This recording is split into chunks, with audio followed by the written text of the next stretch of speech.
বাসায় পড়ানোর সময় অভিভাবক খেয়াল করলেন যে তাদের সন্তান নেচারকে নাটুরে বলে উচ্চারণ করছে। কার কাছ থেকে উচ্চারণটি শিখেছে জানতে চাইলে সন্তান জানালো, স্কুলের ইংরেজি শিক্ষকের কাছ থেকে।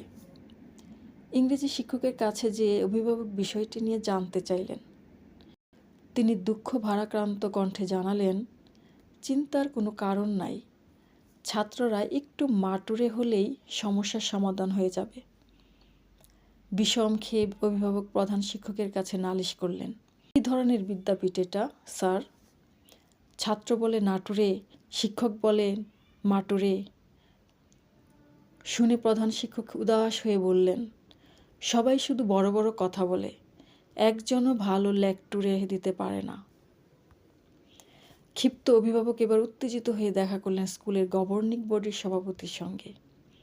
সভাপতি একটু হতাশ কণ্ঠে বললেন, আমিও বুঝি, কিন্তু কি করবেন বলুন, এটাই যে এই অঞ্চলের কালটুরে। অভিভাবকের মাথায় চক্কর দিল। তিনি কোনো মতে লোকাল সংসদের সাথে দেখা করলেন। তিনি সব কিছু শুনে প্রবল চিৎকার চেঁচামেচি করতে করতে বললেন, আমি আগেই জানতাম এই স্কুলটার নাই কোনো ফুটুরে। অভিভাবক কাঁপতে কাঁপতে পড়ে গিয়ে মাথা ফাটিয়ে ফেললেন। জ্ঞান হারাতে হারাতে শুনতে পেলেন কে যেন বলছে, ফেসবুকে দিব, একটা পিকটুরি তুলে দে। ওই স্কুলের মাঠে এখন এগ্রিকালচারে চর্চা হচ্ছে। ধন্যবাদ।